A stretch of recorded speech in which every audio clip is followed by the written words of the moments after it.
కడప జిల్లా ఎర్రగుంట్ల మండలం కలమల గ్రామంలో తెలుగు భాషా దినోత్సవ వేడుకలు అట్టహాసంగా ప్రారంభమయ్యాయి.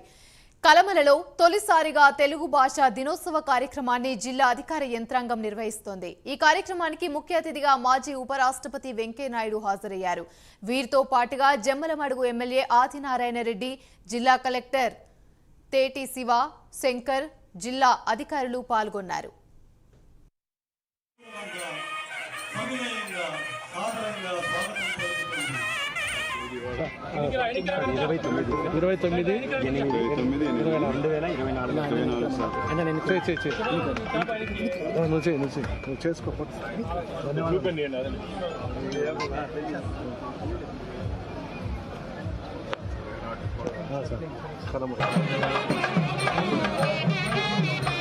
మాధుర్యాన్ని ఆస్వాదించడానికి ఇక్కడికి విచ్చేసిన ప్రతి ఒక్క భాషాభిమానికి హృదయపూర్వక స్వాగతం, సుస్వాగతం.